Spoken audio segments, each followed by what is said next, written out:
পুরুষত্ব একটা পুরুষের গর্বের সবচাইতে গর্বের অংশ, কিন্তু এই পুরুষত্ব যখন অস্বাভাবিক অতিমাত্রা হয়ে যায় তখন এটা তার ধ্বংসের বড় কারণ হয়ে যায়। এর পিছনে একটা প্রধানতম কারণ হলো যে এটা এমন একটা জিনিস যেটা মানুষের মানে মন মেজাজকে বিকৃত করে ফেলে এবং তার পরিবারে, তার সংসারে এবং তার যে অবস্থান রয়েছে সেই অবস্থানে পুরোপুরি ভাবে ধ্বংস করতে সক্ষম। এরকমই একটি ভয়ঙ্কর একটা জিনিসের নাম হলো এই অস্বাভাবিক পুরুষত্ব বলতে আমি শুধুমাত্র সেক্স বোঝাচ্ছি, মানে যাদের মানে এই যে আপনার যৌন ক্ষমতা যাদের অস্বাভাবিক বেশি এবং অনিয়ন্ত্রিত তাদের কথা বলছি। আসলে এরকম ঘটনা আমি প্রচুর পরিমাণে অ্যাভেলেবল সর্বোচ্চ পরিমাণে দেখেছি যে যাদের পুরুষত্ব অনেক বেশি তাদের নির্যাতনের শিকার হন তাদের স্ত্রীরা সবচেয়ে বেশি। শুধু স্ত্রী না, অত্যন্ত লজ্জাজনক যে ব্যাপার রয়েছে যে তাদের আশেপাশে যে সমস্ত মেয়ে রয়েছেন সম্পর্ক কি তখন তাদের কাছে সেটা কোনো মুখ্য নয়, তাদের কাছে তখন ওই শারীরিক সম্পর্ক করাটাই তখন মুখ্য হয়ে যায়।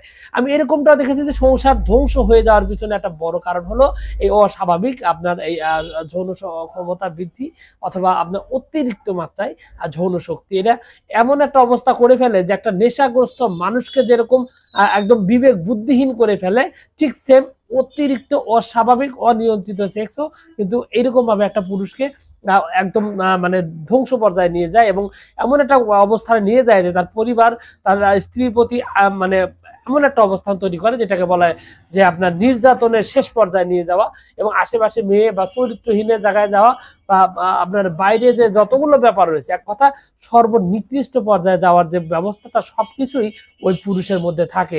শুধু তখনই মূলত দরকার হয় আপনার এই অস্বাভাবিক অতিরিক্ত সেক্স নিয়ন্ত্রণ করা বা সেক্স ধ্বংস করা। এটা আসলে এই কারণেই প্রয়োজন হয়, কারণ তার নিজের প্রয়োজনে, তার পরিবারের প্রয়োজনে। তো এইরকম যদি হয় তাহলে আপনি কি ব্যবস্থা নিতে পারেন? এখানে মূলত দুটি ব্যবস্থা রয়েছে। একটা হলো আপনার নিজেই স্বাভাবিক মাত্রায় নিয়ে আসা, অস্বাভাবিক থেকে স্বাভাবিকের মধ্যে নিয়ে আসা।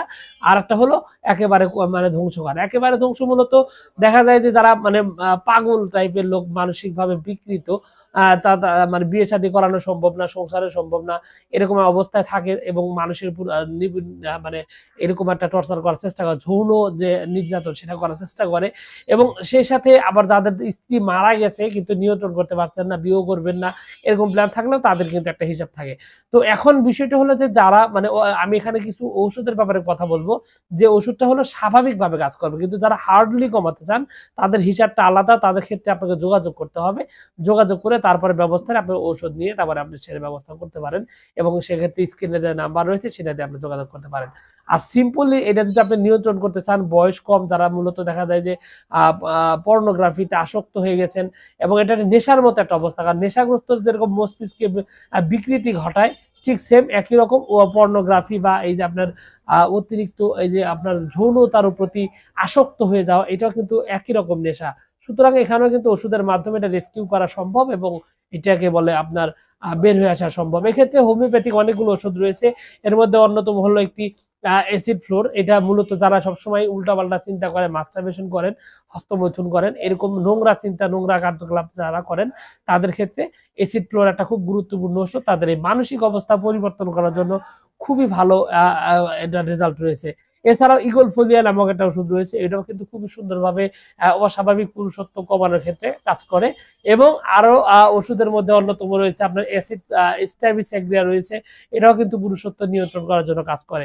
তবে এই ওষুধগুলো কাজ করবে সিম্পল এবং সাধারণ অবস্থায় এবং যারা মূলত স্কুল কলেজে পড়ুয়া রয়েছেন, স্কুল কলেজে পড়েন বা অল্প বয়স্ক অল্প স্বল্প সমস্যা, তাদের ক্ষেত্রে এই ওষুধগুলো কয়েকদিন কিছু মাত্রা সেবন করলে তাদের এই মানসিক অবস্থা এবং শারীরিক অবস্থা এটার উন্নতি ঘটে এবং চরিত্র উন্নতি করার জন্য খুব ভালো কাজ করে। আর যারা হার্ডলি কমানোর প্রয়োজন, একেবারে কমিয়ে দেওয়ার জন্য মানে একেবারে নিয়ন্ত্রণ করার প্রয়োজন, তাদের ক্ষেত্রে স্ক্রিনে যে নাম্বার রয়েছে সেখানে যোগাযোগ করেন এবং তার অবস্থা পরিবেশ বুঝে তারপরে যদি সঠিক মাত্রায় ওষুধ প্রয়োগ করা হয় তাহলে দেখা যাবে যে তাদের এই অস্বাভাবিক অতিরিক্ত সেক্স এরা পুরোপুরিভাবে নিয়ন্ত্রণ করা সম্ভব হবে। তো সবকিছু মিলে এইটুকু ছিল আজকের ভিডিও।